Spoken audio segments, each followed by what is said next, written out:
The day before the wedding was supposed to be the happiest moment of my life, or at least one of them. I stood near the back of the country club dining hall, watching my daughter laugh with her bridesmaids while my wife, Karen, floated from table to table like some well-trained hostess. Everyone kept saying how beautiful the venue looked, how lucky we were to have such perfect weather, how radiant Olivia seemed in her white rehearsal dress. And I agreed, outwardly at least. I smiled, shook hands, and made small talk with the groom's family. But the entire time, I felt like something was pressing against my chest, a weight I couldn't quite name yet. I chalked it up to the stress of wedding expenses, or maybe the inevitable anxiety that comes when a father gives his daughter away. It wasn't until I stepped outside to clear my head that everything shifted forever. I walked around to the side of the building, past the rose trellis Olivia had picked out herself during a site visit 6 months ago. It was quiet out there, the kind of quiet you don't appreciate until you're in it. Just wind brushing against your ears and the faint sound of a string quartet tuning their instruments in the distance. I had just lit a cigar, my one indulgence, when I heard a voice around the corner. I wouldn't have recognized it if it weren't for how many times I'd heard it yell "Dad" across crowded school fields or whisper "Good night, Daddy" during storms. Olivia. But the voice I heard now wasn't sweet or affectionate. It was angry, impatient, panicked. I paused and leaned slightly, hidden behind a pillar. I don't know why I didn't walk away. Maybe some part of me already knew I was about to hear something that would change everything. "No, he still doesn't know," she hissed into the phone. "Mom said never to tell him. It would ruin the inheritance." Silence. My heart started pounding so loud, I was sure she could hear it. "Yes, I know he thinks I'm his. But we agreed. What's the point now? He's paying for the whole damn wedding. I'm not stupid." My legs nearly gave out. I gripped the column beside me to stay upright. It was like the air had been sucked out of the world, and all that remained was the sound of my daughter. My daughter, speaking about me like I was some clueless ATM. Some idiot too in love with a fantasy to see the truth. I didn't hear the rest of the call. My ears were ringing. All I could think about were the nights I stayed up with her during the flu, the time I drove 6 hours back and forth to bring her a forgotten laptop in college, the years I put away money so she wouldn't have to graduate with debt. And now, all of it felt like a lie. Like I'd been cast in a role without knowing the script was fake.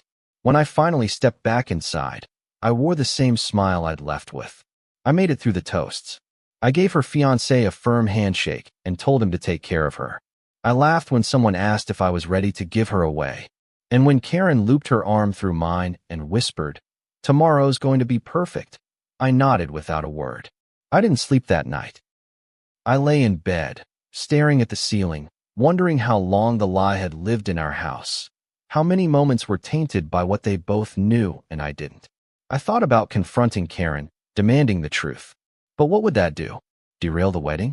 Humiliate Olivia? No. Let them have their perfect day. I would give my daughter away with grace. And then I would take everything back. I woke up the morning of the wedding with a tightness in my chest that no amount of coffee or fresh air could shake.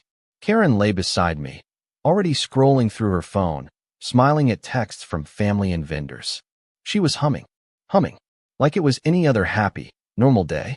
I watched her, wondering how many other days like this she'd floated through, carrying that secret like it was nothing more than an inconvenient appointment she kept rescheduling. She caught me looking and grinned, leaning over to kiss my cheek.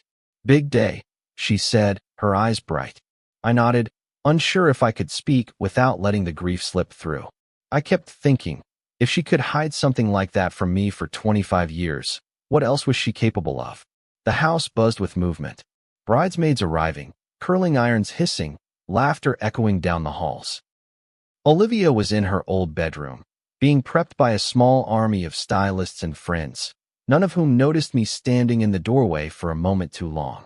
I studied her, my daughter, or at least the person I thought was. She looked radiant, sure, but now everything about her seemed unfamiliar.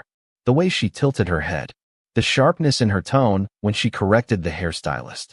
I kept wondering how much of her was shaped by me, my values, my sacrifices. And how much came from the man whose blood ran in her veins. The man I didn't even know existed until 12 hours ago. "Dad?" she said, catching sight of me in the mirror.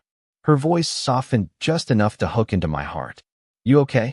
I forced a smile, just taking it all in. She beamed. "Well, don't cry yet. Save that for the aisle." I almost did cry then, but not for the reasons she thought. I turned away and went downstairs, where the photographer wanted to get a few shots of me adjusting my tie or straightening my cuffs. I played the role, smiling, laughing, saying things like, "She's always been my little girl," even as the words burned my throat. Every toast that day felt like sandpaper against raw skin. Every mention of family, love, or legacy made my stomach churn. I had built my whole identity on being a father, her father. And in a single moment, that foundation had been kicked out from under me. And still, I smiled for the cameras.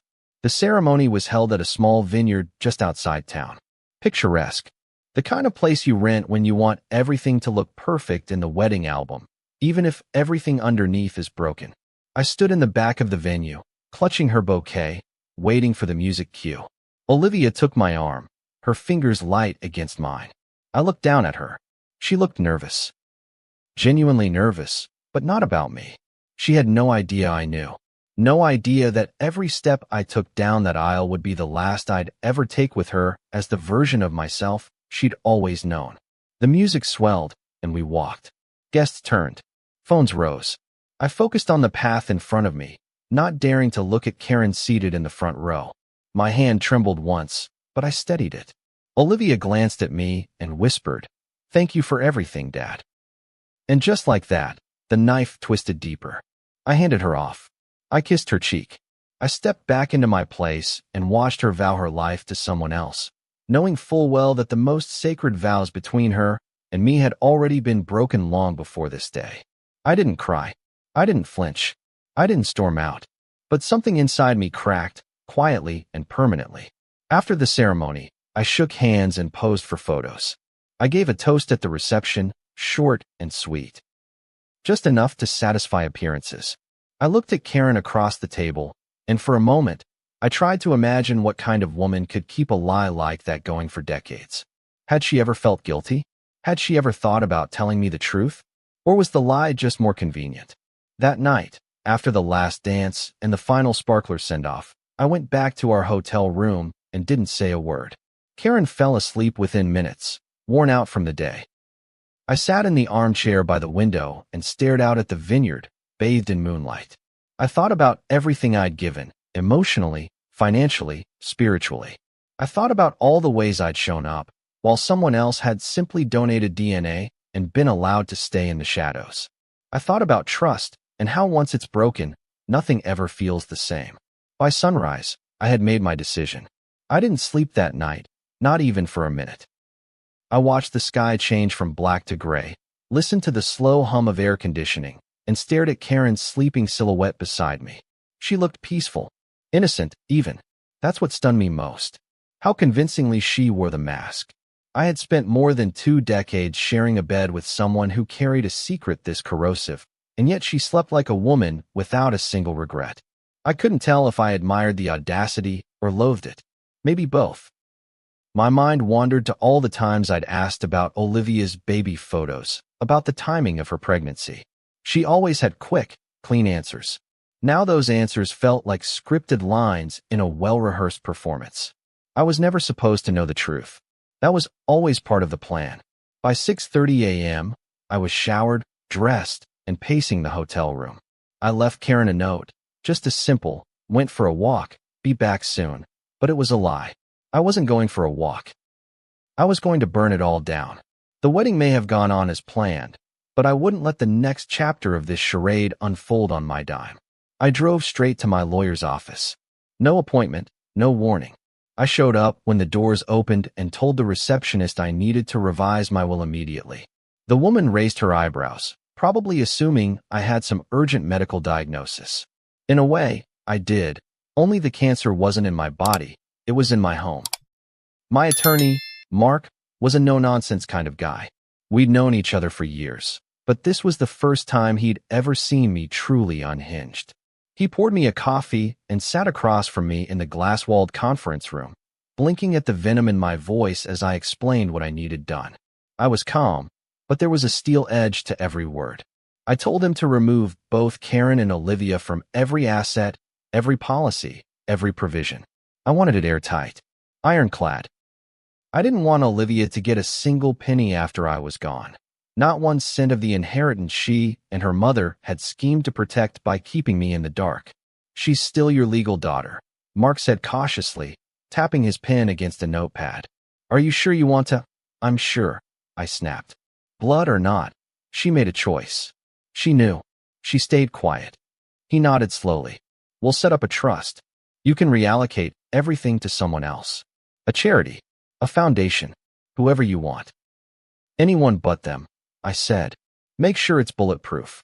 I left the office 3 hours later with documents in hand and an overwhelming sense of clarity. It was done. The house, the retirement accounts, the life insurance, the investments, it was all rerouted. I hadn't decided where it would go yet, but I knew exactly where it wouldn't. That alone was enough to keep me steady. On the drive back to the hotel, I called the bank and froze every credit card Karen had access to. I changed online passwords. I updated my emergency contacts. If I could have erased every trace of them from my financial life that morning, I would have done it. My love had been unconditional. My money, however, would no longer be. Back at the hotel, Karen was sipping coffee in her robe, scrolling through photos from the wedding. Everyone looks so happy, she said without looking up. Olivia is going to flip when she sees how stunning the pictures turned out. I stared at her, wondering if the mask would ever slip. I waited for a hint of guilt, a shadow of shame. Nothing. That's great, I said flatly, setting the documents on the table. I need to talk to you. She glanced up, and her smile faded ever so slightly. Okay, what's wrong? I know, I said. 2 words. That's all it took. Her face changed. Not dramatically. She didn't gasp or drop her coffee, but I saw it. A twitch in the jaw. A slight narrowing of the eyes. She wasn't surprised that I knew. She was trying to calculate how long I'd known and how much I'd heard. I don't. Olivia was on the phone during the rehearsal dinner. I heard everything. He still doesn't know I'm not his real daughter. Mom said never to tell him. It would ruin the inheritance. Ring any bells? Karen opened her mouth, but nothing came out. She looked down at her cup, then back at me. It's not what you think. Save it, I said, my voice steady. You knew. You both did. And you said nothing. For years. Her eyes brimmed with tears. I was young. I didn't know what to do. And then you loved her so much.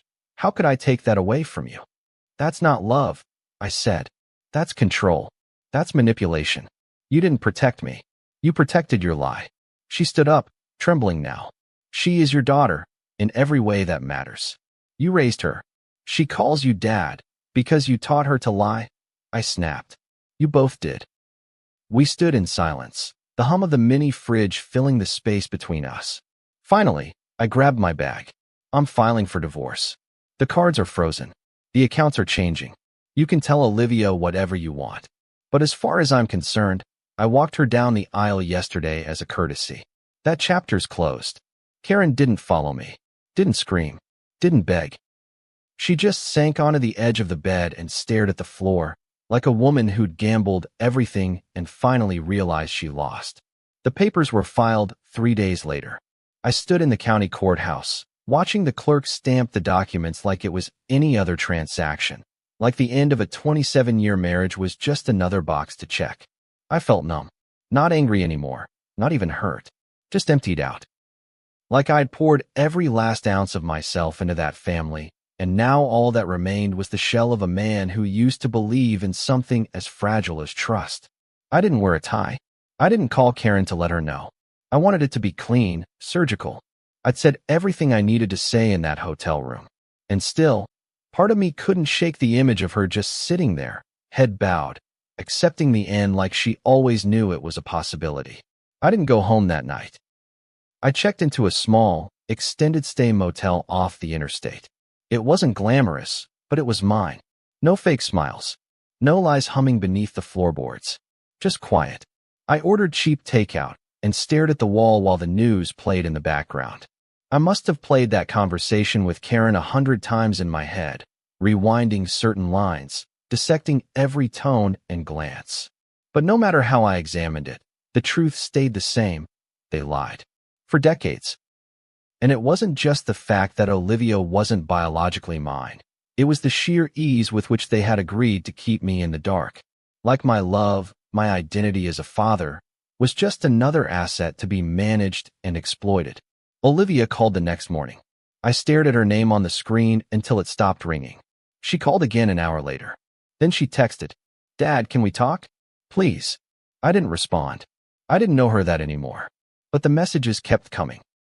Guilt trip after guilt trip, all dressed up as concern. "I don't know what Mom told you, but I didn't mean for you to find out that way. You've always been my father. That hasn't changed. Can you at least hear me out?" By the afternoon, I gave in. Not out of mercy, but because I needed to see if she could even say the truth to my face. We agreed to meet at a coffee shop downtown, one of those trendy spots with exposed brick and overpriced lattes. She walked in wearing sunglasses and a stiff expression, like she was preparing for a deposition. I watched her approach, remembering the little girl who used to climb into my lap and beg me to read The Velveteen Rabbit for the 100th time. Now she looked like a stranger. A very beautiful, very well-dressed stranger. "Thanks for meeting me," she said, sliding into the seat across from me. I didn't smile. "Talk." She hesitated. "I never wanted you to find out like that. I was just frustrated. Mom and I had been arguing, and so you told someone I'm not your real father. That I didn't need to know because of the inheritance. That's frustration to you." Her mouth opened, then closed. She looked down at her coffee, stirring it even though it was already perfectly blended. "It's complicated." "No," I said flatly. "It's actually pretty simple. You lied. You let me believe a story about our life that wasn't true. I didn't ask to be born into this." She snapped, finally meeting my eyes. "I grew up in it. Mom told me not to say anything. What was I supposed to do? Blow up our whole family?" "You were supposed to tell the truth," I said, my voice rising now. "At some point. Any point. You had years.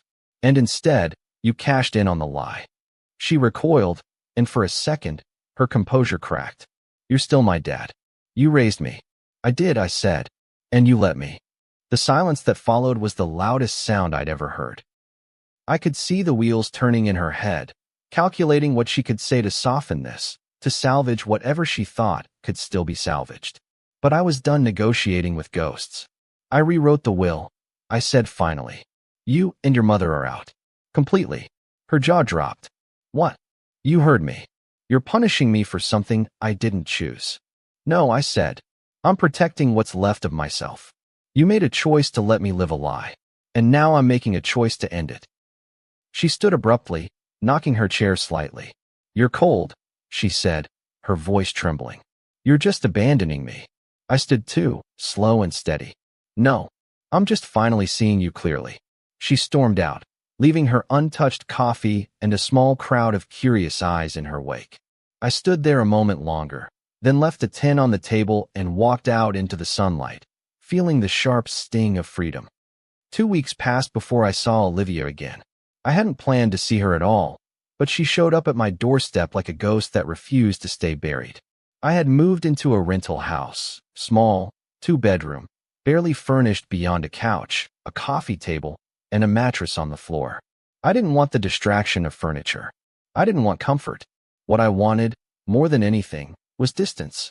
Distance from the lies, from the obligations, from the version of myself I no longer believed in. But when the knock came, quiet at first, then louder, I knew it was her before I opened the door. And still, I opened it. She stood there with puffy eyes and a crumpled tissue in her fist. Her makeup was smudged, her blouse wrinkled like she hadn't cared how she looked for once in her life. It should have broken me. A year ago, maybe even a month ago, it would have. But now all I felt was a hollow ache. Familiar. Dull. The kind that lingers long after the wound stops bleeding. "Dad," she said, her voice catching. "I told you not to call me that anymore," I said, blocking the doorway. She flinched, just slightly. "I need to talk to you. Face to face." I considered slamming the door, but I didn't. Maybe some part of me wanted to know if she was capable of telling the truth without hiding behind a phone screen or a carefully rehearsed apology. I stepped aside. She walked in and looked around like she'd just stepped into a stranger's life, and in many ways, she had. "This is where you live now?" she asked, turning in place. "For now." She nodded and sat down, folding her hands in her lap like a child waiting for punishment. "I've been thinking about everything." I leaned against the wall and crossed my arms. "And I should have told you. Years ago, I knew the truth, and I let it stay buried. I told myself it didn't matter because you were there for everything. My recitals, my heartbreaks, my graduation. You were the only father I ever had. But I also knew, I knew, that keeping it from you meant I was choosing convenience over honesty." I said nothing. I just let the weight of her words hang there, heavy and late. She took a breath. "Mom said we were protecting you, that telling you would just hurt you. But now I see it. It wasn't about protecting you. It was about control, about money, about keeping the story clean." "It wasn't a story," I said. "It was my life." She nodded slowly, eyes welling. "I'm sorry." I stayed quiet. The apology sounded good, scripted, maybe, but good. Still, it didn't change what had been done. Regret doesn't rewind time. It doesn't unburn bridges. "I'm not here to ask for money," she added quickly, almost like she was anticipating my response. "I know what you've done with the will. I know the accounts are frozen. I'm not trying to reverse that. So what do you want?" She swallowed. "I want to understand if there's still a chance. Not for money. For us." I walked over and sat across from her. "Let me ask you something. Do you know who your biological father is?" She hesitated. "Yes." "Have you met him?" "Once. When I was 16. Mom arranged it. She said I needed to know where I came from. But he didn't want anything to do with me. Didn't even look me in the eye." I nodded. That tracked. The kind of man who fathers a child, lets another man raise her, and disappears into the fog of convenience. "Well," I said, standing, "maybe now he can start picking up the pieces. Because I'm done." Olivia stood too, panic blooming on her face. "So that's it. After everything, you're just cutting me off." I didn't raise my voice. I didn't need to. "I gave you 25 years. I gave you every ounce of love I had. You gave me a lie. And not just any lie. The kind that rewrites your entire sense of self. So no, I'm not obligated to give you anything else. Not time. Not money. Not forgiveness." She stepped back, as if the words had physically struck her. "But I'm your daughter." "No," I said. "You're someone I raised. Someone I loved like my own. But that love was built on an agreement, spoken or not, that we were being honest with each other. That agreement ended the moment you decided protecting the lie was more important than protecting me." Tears rolled down her cheeks, but I didn't move to wipe them. I had done that too many times already. She backed toward the door. "You're not the man I thought you were. And you're exactly the woman I never wanted you to become." She left without another word. The door clicked shut, and the silence returned, wrapping around me like a familiar coat. I stood there for a long time, letting the stillness settle. Outside, a storm was starting to roll in. I welcomed it. 3 months passed. 3 long, aching months of silence. I didn't hear from Olivia. I didn't hear from Karen. No calls, no emails, not even a forwarded birthday card or passive-aggressive holiday invitation. It was like someone had hit delete on that part of my life, and what remained was an eerie stillness that both comforted and haunted me. In the beginning, I kept checking my phone, habit, maybe, muscle memory. There was a time when Olivia would text me just to say she was bored in class or send me a picture of her morning latte. I used to love those texts. I'd scroll through old ones sometimes just to remind myself that it had all once felt real. But after everything, I stopped. I deleted the thread. I even changed my number. If she wanted to talk, she'd have to show up at my door again, and I wasn't sure I'd answer.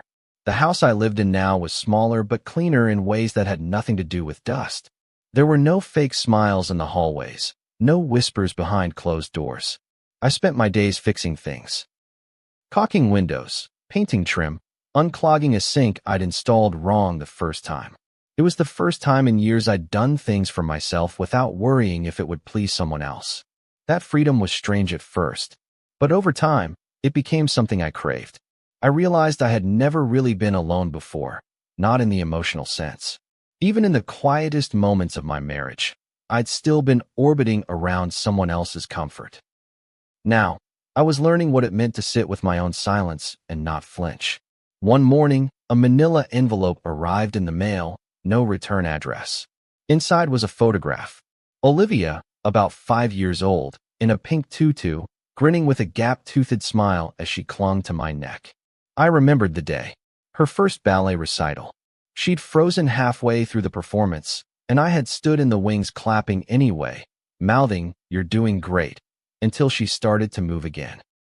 Behind the photo was a note, written in her handwriting. 6 words. This was real. I remember everything. I sat with the picture for a long time, the paper warm from my hands, the ink smudged from sweat or maybe something else.